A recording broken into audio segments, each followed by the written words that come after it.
Bakunzi ba Rwanda Gospel TV, nongeye kubasubiza mu izina ry'umwami wacu Yesu Kristo, kandi nanone umunsi mwiza wa 14 wacu iminsi mu masengesho, kandi ndizera yuko bituma dusengana ari kubasubiza mu izina ry'umwami wacu Yesu Kristo, aho bari hirya no hino.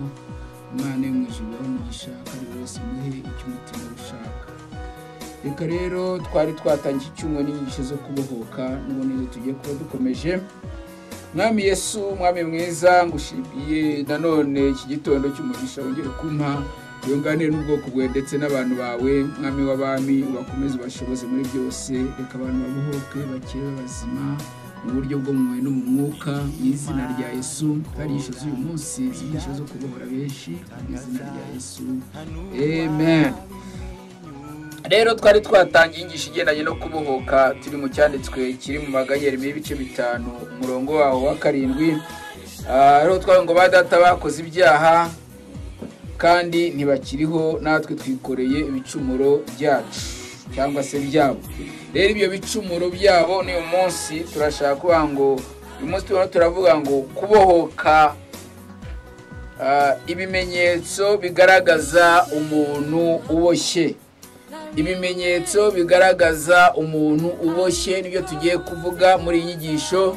Turavuga ibimenyetso 12 bishobora kugaragaza umuntu uboshye, cyangwa ibimenyetso 12 ushobora kubona ku muntu ukamenya ngo uyu muntu araboshye, cyangwa umuntu ariho umuvumo, cyangwa umuntu ariho karande, bitewe nuko we washaka kubivuga. Yari ibimenyetso 12 bishobora no kurengaho. Rero ibyo nibyo ngiye kuvuga mu ncamake, ubimenye kandi ubisobanukirwe. Uko ijambo ry'Imana ritubwiye ngo badata bakoze ibyaha ntabwo bakiriho, ariko twikorera ibicumuro bya badata, ibicumuro byabo. Rero icya mbere kigaragaza umuntu uboshye ni ukuvuga ngo ari ibimenyetso byo gukiranirwa, ahora akiranirwa igihe cyose. Ni ukuvuga ngo uwo muntu nta nubwo yakizwa cyangwa adakijijwe, ntabwo ashobora kugira ubunyangamugayo muri we. Uwo muntu ahora akiranirwa. Rero iyo umuntu ahora akiranirwa ngo badata bakoze ibyaha ntabwo bakiriho, twikoreye ibicumuro byabo. Nuwanga ibyo bicumuro iyo byikoreye ahora agaragara w'ibyaha, ahora agaragara mu ngeso mbi. Muri sosiyete arimo ntabwo aba umuntu w'umwizerwa, ahubwo ahora wa muntu hanze wakwita ruharwa. Ushobora kuba ruharwa atari kubera yuko umutima uri ruharwa, ahubwo kubera ari umwuka ukugendaho. Rero ikimenyetso cya mbere nuko uwo muntu ahora mu byaha. Umupagani cyangwa ahora muri za gereza, ahora arwana na polisi, ahora acunganwa n'abo umutekano. Kubera iki? Kubera hari umwuka umuriho. Uwo mwuka rero ushobora kumukurikirana. Kubera iki? Kubera ko ari imbaraga z'umwanzi Satani ziri muri we. Aricyo navuga ngo birongera ikavuga ngo mu guteka kwa kabiri ngo manira abantu gukiranirwa. Haleluya, haleluya. Cyangwa manira abana gukiranirwa kwa base, gukerwa kw'imiryango aba yaraturutsemo. Ugasanga izo mbaraga ziragenda ziburuherekane ku mubiri, ku buzima bwe. Cyangwa manirwa gukerwa kwa base, ibisekuza cyangwa se ibinyejana bigera kuri 4. Bivuga ngo wowe ubwawe urakiraniwe, bikajya ku mwana wawe, bikava ku mwana wawe, bikajya kuwazabyara, ubwo niwe mwuzukuru wawe, bikajya no ku nyuma akaba umwuzukuruza, hakaba n'ubuvivi. Ibiciro byose 4 bivuga ngo uko gukiranirwa cyangwa izo mbaraga z'umuvumo zigenda ku buzima bw'umuntu, cyangwa izo mbaraga zo kubohwa zishobora guhora zizunguruka mu muryango. Haleluya, haleluya. Niyo mpamvu turaza gusoza, ari nacyo turi buze kuba dusengeramo kuri umunsi wa 14, kugira ngo Imana ibohore ubuzima bwawe. Impamvu dushengisha buri munsi ni ukugira ngo dusengere muri iyo nyigisho, dusengera abantu dukurikije inyigisho y'uwo munsi. Haleluya. Bibiliya tubwira neza ngo mu gutegeka kwa kabiri tumaze kukivugaho, mpanira abana gukiranirwa kwa base, kikaba kimwe cya mbere kigaragaza cyangwa ikimenyetso kigaragaza umuntu uboshye. Ni ukuvuga ngo ahora akiranirwa, ahora mu byaha, ahora acunganwa na polisi. Haleluya. Icya kabiri, kuko ndashaka kubivuga nihuta cyane, icya kabiri, uwo muntu ukifite cyangwa uwo muntu uboshye ahora yambaye umwambaro w'igisuzuguriro, ahora asuzuguritse. Ushobora kuba warize ariko igisuzuguro kikakwambara, ushobora kuba utarize kikakwambara, uhorana igisuzuguro, uhorana igisuzuguriro, ntabwo abantu bashobora kukugirira icyizere. Haleluya, haleluya. Reka ng'urugero uri hafi, umuntu ashobora kuba ari dogiteri, akaba ari yigisha abantu kwirinda kunywa itabi cyangwa se amayoga cyangwa se ibindi bintu ibyo ari byo byose, yarangiza akaba ari uwa mbere kubijyamo, ariko noneho ntabwo abijyamo ngo bimwubahishe ahubwo bikamusuzuguza. Reka urwo rugero ntarwumva neza. Reka ng'urugero rundi ruvuga ngo umuntu aragiye anyoye inzoga, arangije aranyoye, ni dogiteri ninde, ni umuntu runaka ukomeye, ariko baraza kumuterura yinyariye. Rero icyo gisuzuguro kiba gituruka kuri karande, ku mivumo. Ugasanga abana bawe nabo bazaba nk'urwo, bazaba nabo muri uwo mwanya bakihinduka basinzi. Haleluya. Ugasanga bibaye uruhererekane. Si uko rero ibi bimenyetso nimo kuvuga bishobora kuba ari by'umuntu, bishobora kuba ku muntu wize cyangwa utarize, bishobora kuba ku muntu wakijijwe cyangwa se utaranakijijwe. Ibyo byose bishobora kukubaho. Haleluya. Ugasanga umuntu yarize ariko mu by'ukuri ibikorwa bye n'imibereho ugasanga irasuzuguritse. Icyo nacyo gishobora kuba ikimenyetso kigaragaza umuntu uriho umuvumo cyangwa umuntu uboshye. Haleluya. Nari nanze urugero, ugasanga mu inzoga zitagira control, ugasanga buri munsi yicaye mu kabari aho kugira ngo abe mu rugo rwe mu bana be, ugasanga ari hehe, ari mu kabari. Haleluya. Icya kabiri nanone, icya kabiri gishobora kuza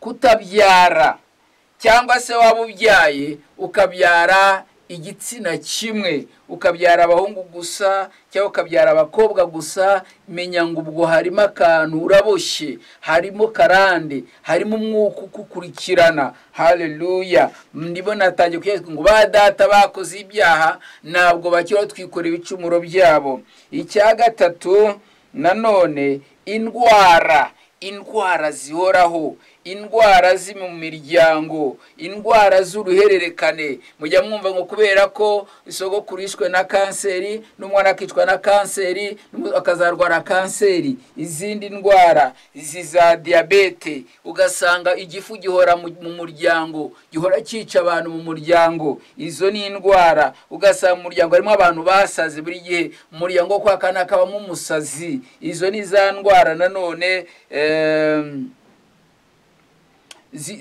zihora ahantu mu muryango kubera zibitanu zikomoka. Ndimo ndavuga ibimenyetso bigaragaza umuntu cyangwa umuryango harimo umuntu uboshye. Haleluya. Icya gatatu nanone ngira ngo mvugeho, icyo ni icya gatatu. Icya kane, guhora ku myaka 30 umusore waho ntayirenza ahita apfa. Gukenyuka, ikimenyetso cyo gukenyuka. Haleluya. Hari imyaka yari narengwa, bamwe ni 30, abandi ni 25, abandi ni 40, abandi ni 50, bagira imyaka badashobora kurenza. Icyo nacyo ni ikimenyetso, gukenyuka ni ikimenyetso kigaragaza kubohwa cyangwa umuryango uboshye cyangwa umuryango urimo abantu baboshye. Ngira ngo icyo ni icya kane. Icya gatanu, guhora utangira buri gihe, nta kintu ujya usoza. Amashuri utangira kwiga, bamwe bagarukira mu wa mbere, mu wa kabiri, mu wa kane, pirimeri, segonde, ugahora ugarukira kudasoza ibyo watangiye. Business ugahora utangira za business umunsi ku munsi. abo ngabo niyo yubatse inzu ayibamo itaruzura, ntabwo ashobora gukora ikintu cye perfect kibe kizuzure. Icyo nacyo ni ikimenyetso twibonaho cyane. Icya gatandatu, haleluya, kugira icyangiro muri sosiyete, muri karitsiye, ukugira icyangiro mu mudugudu ahantu utuye. Iyo babibye muri karitsiye bahita batekereze kuko barakwanga, ikintu kibi bagihora bagishyira iwawe, urona icyangiro mu banyeshuri bagenzi bawe, mu muryango mukomokamo. Ndagira nkubwire ngo n'umwuka nawe ugize ukicara ku muntu ugasanga umuntu ahorana icyangiro. Haleluya. Ubukene butajya burangira, ubukene ugasanga busimbuzwa n'ubundi bukene, no mu bandi bakene niwe mukene wa nyuma yabo. Haleluya. Ubukene bwa karande, ubukene bw'ababyeyi bukaza bukajya ku mwana. Haleluya. N'undi muntu wese ukennye akwita umukene. Gira ngo icyo ngicyo ni icya munani, batari icya munani. Icya cyenda, guhora utsindwa. No abana baba baswa, yajya kwiga ni abana nibo baba nyuma. Baba nyuma kubera iki? Hari umwuka ubagendaho. Ndibuka umwana umwe merutse kumushingira mu minsi yashize, nawe yigeze uwo mwuka wigeze kumwaduka iwabo. Araza arambwira, pastor, iwacu nta muntu n'umwe ushobora gutsinda mu ishuri, twese duheruka abandi buri gihe. Ariko ajya mubwire ngo hanyuma yo kumusengera ubu yarize amashuri arayarangiza ndetse yakoze n'ubukwe. Rero ugasanga umuntu ahora atsindwa, icyo atagiye cyose aratsindwa. Iyo umuntu agusengeye umwuka ukuvaho, ni imyuka itugendaho ariko ishobora no kutuvaho. Haleluya. Haleluya. Icya cumi, kurekwa, kujugunywa. Ngira ngo muri Ezekiyeli nabo barabivuga neza ngo waratawe, ugasanga umugore cyangwa umukobwa abyaye umwana aramutaye, umuntu yubatse urugo ararutaye. Gutabwa, gurujugunywa mu muryango, ugasanga niba bajugunya abana nabo muri umuryango, niba hinzi ko zasenyutse, ninde wataye umugabo, ninde wataye umugore, nkuko gutabwa. Uwo nawo mu izina rya Yesu ngukwirukanyeho. Haleluya. Umwuka wo guhora utabwa. Amina. Ngira ngo ni icya cumi.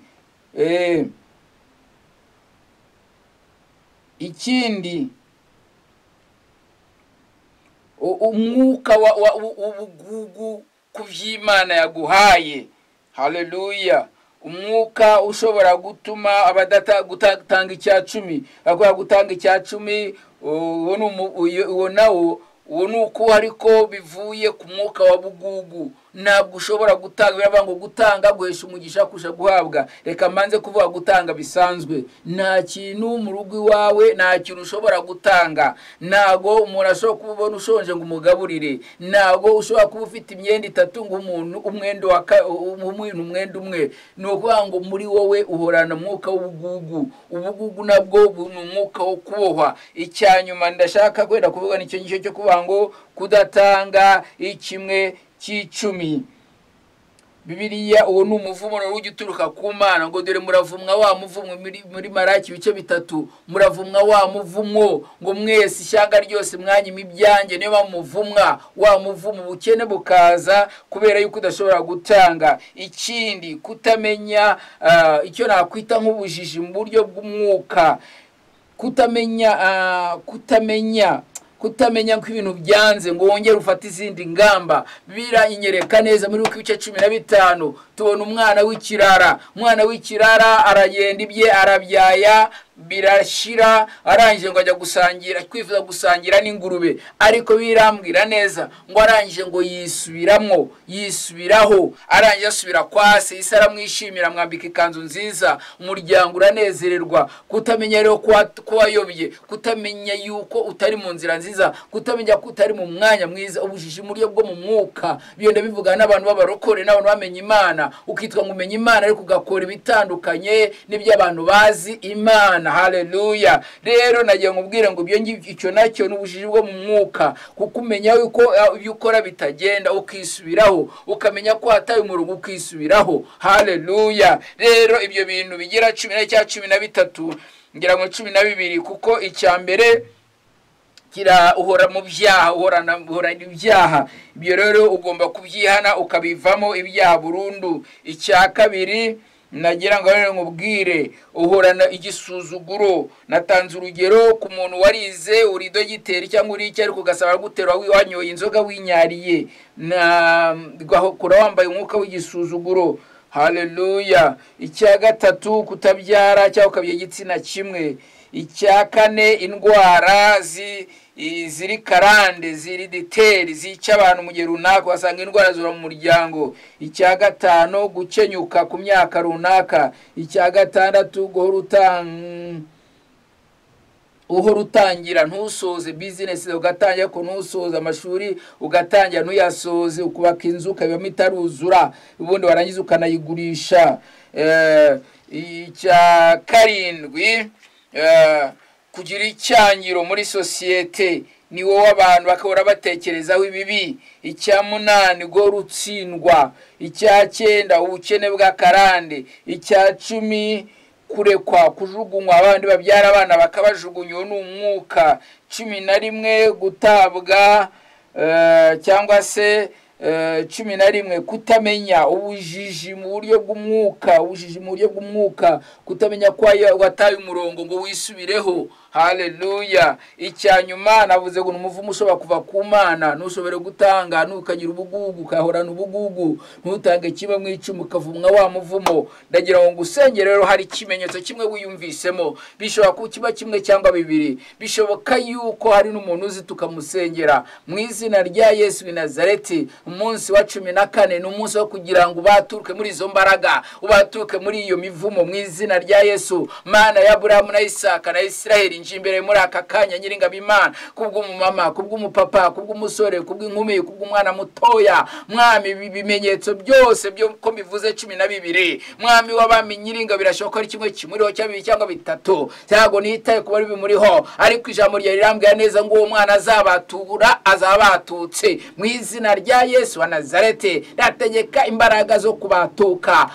Orebondoroboko shakata ya baba, ndavunagura buri myuka yari yicaye ku buzima bwe, myuka ya bugugu, myuka y'icyangiro, myuka y'igisuzuguro, myuka y'ubugumba. Mu izina rya Yesu, imbaraga zose z'abazimu n'abadayimoni, mwuka w'urupfu guhora mu mpanuka, umwuka wo gukenyuka, mwuka w'icyangiro, mwuka w'inyatsi, abazimu bashye guhora mu byaha, guhora muri za gereza. Mu izina rya Yesu, Mwami wanjye nyiringabo Imana, nanjye ndasengera uwo muntu ari we wese uneze amatwi aka kanya. Mwami w'abami, reka umubature, kandi uwo mwana batuye abatutse by'ukuri. Ndi wowe uyumvise iki kimenyetso, subiramo aya magambo uti: Mwami Yesu, ndiyumvise, nanjye iki kimenyetso kindiho. Mwami Yesu, mbabarira Mwami, mbabarira Mwami, umbohore muri izi mbaraga. Aturike icyo wumva kiri ku buzima bwawe, mbohoke. Kandi ijambo riravuga ngo uwo mwana bohoye ababohotse burundu. Mwami mbohora, Mwami mbohora, Mwami mbohora. Subiramo amagambo uti: Mwami mbohora, Mwami mbohora. Aka kanya mbohora, mbohora muri izi mbaraga za karani, mbohora muri izi mbaraga z'imivumo, mbohora muri izi mbaraga zimboshe. Guhera umunsi wa none